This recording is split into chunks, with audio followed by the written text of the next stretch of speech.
Good afternoon and welcome. Thank you for joining us. I'm Amy and I'm here with my colleague Stash. Hi. And if you can't tell, we're at a grocery store. We're at the Festival Foods on the north side of Green Bay.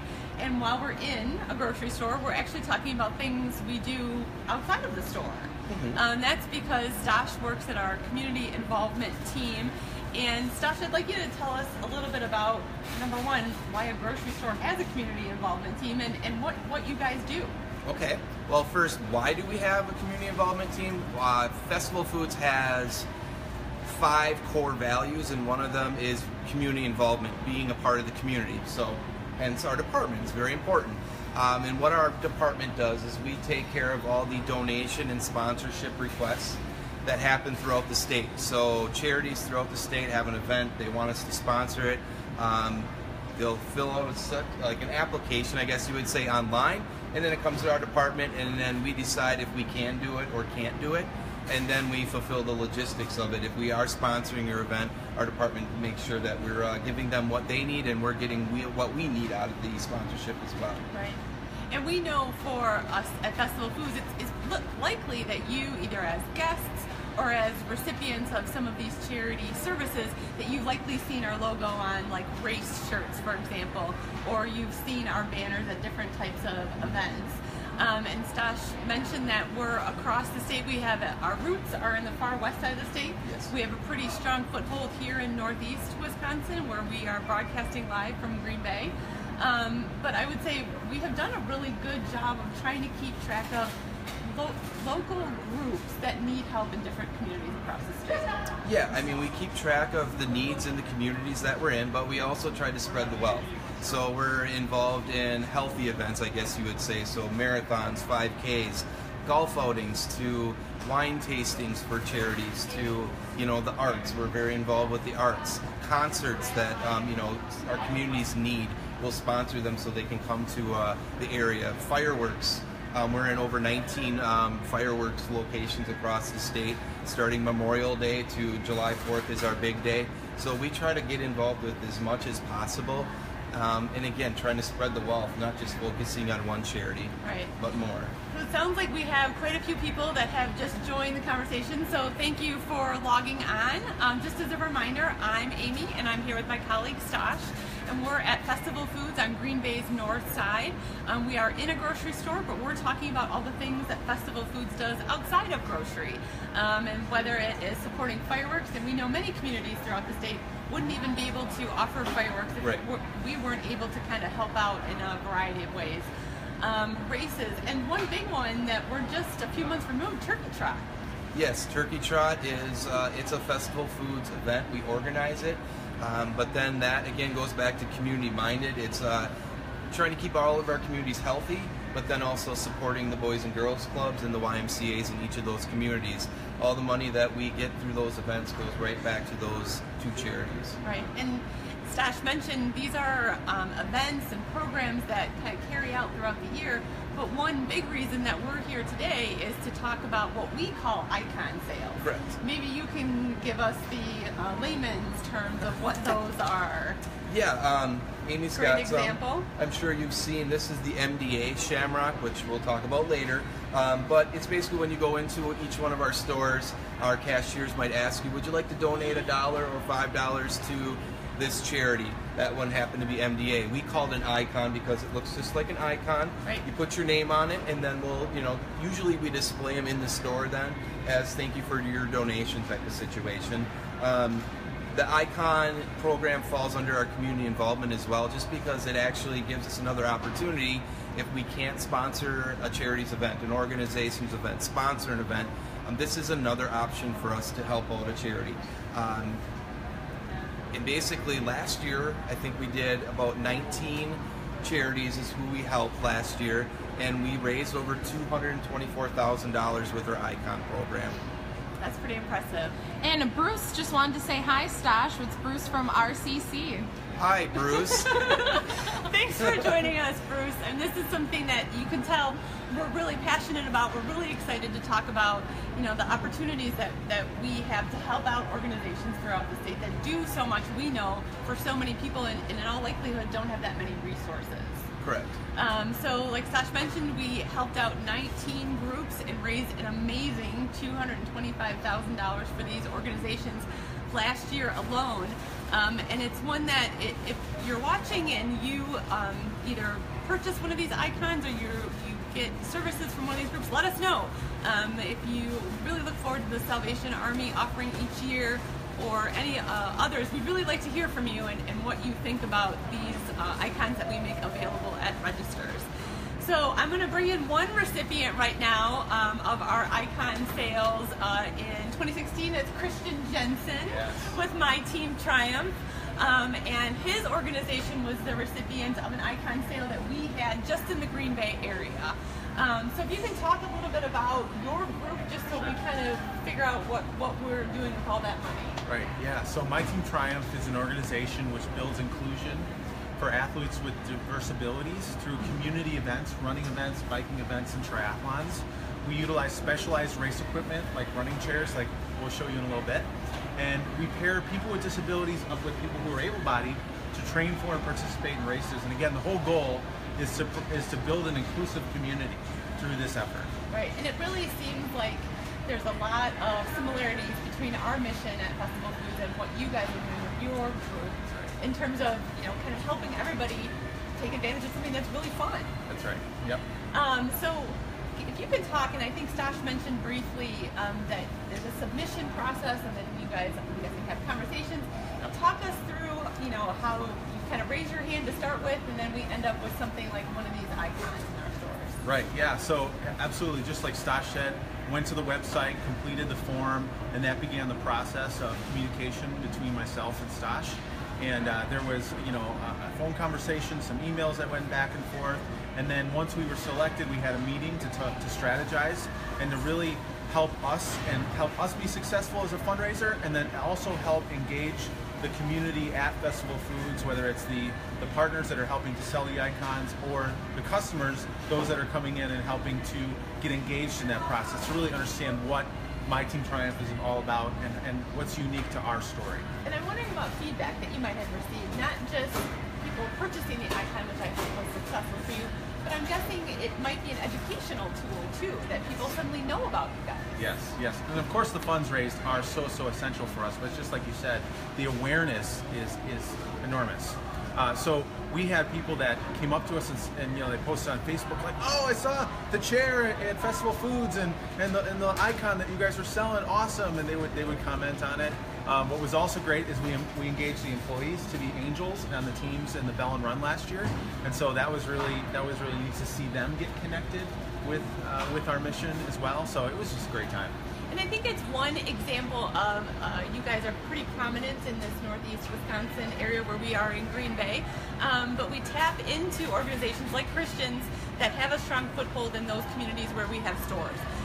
While we do these larger MDA icon sales, we are very cognizant of smaller groups that might need a little assistance along the way. So how'd you guys do in terms of icon sales? It was amazing. So we had 4 stores over 2 weeks leading up to the Bell and Run in June, and we raised over $11,000 thanks to the support of Festival Foods. And we were able to buy 2 new specialized race chairs that will have a life of over 10 years and serve like 500 individuals with disabilities in the local races. And so we were just blown away by the support. That's awesome. And we should note, we facilitate, we make these available to our guests, but it's our guest decision to put down an additional $1 or $5 to support groups like Christians, and I think that's why they're so successful, is because people likely know you or know your organizations or those in other parts of the state and feel invested then, as opposed to perhaps something that's very far away that maybe they don't see on a regular basis. So you guys were able to buy some new chairs. Yep. So I'm wondering if we can get a look at one of them, because this looks pretty serious. This is very serious. So this is a race chair that will allow what we call our captains, these are the athletes with disabilities, to participate in anything from a 5K run up to a full distance Ironman triathlon. And so these chairs are extremely safe, extremely portable. They can be pushed in running environments, but like I said, also can be hooked up to a bike for triathlon events. And so there's only a couple companies that make these types of pieces of equipment, And each one of these costs about $5,000. So they're really, really top-notch equipment. So. And how big of a fleet do you guys have now? We have over 100 chairs that are distributed across the state of Wisconsin. And we have 2 transport trucks, a van, and then 4 trailers that help transport this equipment around the state. That's awesome. That's awesome. And talk about the size of angels and captains, how big your group is. Right. So on an annual basis, we engage with about 3,000 angels. These are the able-bodied athletes that support the captains, the athletes with disabilities. And on an annual basis, we have about 500 captains that get involved in our races. We also, so this year in 2017, we'll be doing about 36 events all over Wisconsin. And those are community events. Those are events that we come to, we participate in. These aren't events that we do on our own. We want that inclusion aspect of athletes with disabilities being involved. And then we have weekly training runs every single week in each of our regions, which we bring the chairs, we get it all out. Here in Green Bay, we go to the Bellin site and do some training, and it's awesome. I mean, we've had 25 captains and about 75 angels show up for training runs. I mean, it's amazing to see that. Sea of red. Yeah, absolutely. That's what we call it, Sea of Red. Which is fantastic. Thank you. So somebody, now that we're all excited about your organization and you definitely have a passion for what you do, how can somebody get connected with your group and figure out how they can be involved? Right, yeah, so myteamtriumph-wi.org is our website, and you can go there, and it's really easy to figure out. Basically what you do is you choose the event that you're interested in being involved in, whether you're an angel or a captain, and you can sign up right on that page. So just like if you're used to doing a race, it's very similar. You only have to sign up on our website. We'll communicate with you regarding the training opportunities that we have. We ask everyone to come to at least one before race day so they get to meet their captain or their angels and get to learn how to use the equipment. And if perhaps you're maybe not willing to go that far, but you want to support Christian's group, we're thrilled to be offering another icon sale for you guys this year. So you can look for those in stores later in 2017. Right. So we've got a whole lineup of other charities that we're going to be supporting this year, and we're going to bring back in Stosh to kind of run through. Thank you, Christian. Thank you. So Stosh is back, and that's because we've got a super exciting year ahead when it comes to helping a number of groups. And I should say, too, it's important to note, people know us, I think, really well in the Green Bay area, in the La Crosse area. We're pretty new to the southeast part of the state. We have stores in Kenosha, in Summers, in Madison, in Janesville that might not know the history of Festival Foods and what we do in this realm. So I think we've made kind of a strong effort to know some of the groups that need help in those areas. And I think we're doing so with icon sales there too. Yes. Yeah, I mean, we're in Madison, for instance, we can look at here like Goodman Center. We did the icon there last year, leading up to Thanksgiving, and then we're doing it again this year. But what happens is, and this could probably help me as well, is the whole process is, and we started this past year, is like Christian had mentioned, there's an application online. So you go to festfoods.com, community involvement, you'll see an icon description where you click on it. It'll describe what the icon program is. But then as a charity, you apply. You fill out the application form, and then what we do is we put you in the hopper. For now, it would be 2018. So I'll collect all those applications in December of this year, and then in January we kind of do the voting process. So what y'all can help me with is just if there's any charities out there that would benefit from this, tell them about the application online and go to Fest Foods, have them fill out an application, or you can just somehow contact myself, Stosh, and there's plenty of ways to contact on the website and it would get to me. But from there, what we did was kind of fun, was instead of just a group of 4 people making a decision on what icons we're going to do, we left it up to the stores themselves. So keep in mind, we collected that boatload of information, a ton of applications from across the state, and we went to those communities where we know our associates live, work, volunteer, and we said, what matters, what do you know matters the most in your communities? And they got to vote. Yes. And be able to then kick back to you guys information that they're seeing from the ground level. And I would think that that'd be really helpful information for your team. Exactly. I mean, again, it's the communities that our associates are working in. They know they may be touched by a certain charity, and our associates are the ones that are going to be making the asks for that extra $1 or $5. So why not let them get really behind it? And we saw a lot of voting from all the stores, which was very cool to see, especially in its first year. So it went successful. I think we had close to about 38 to 40 charities that applied last year.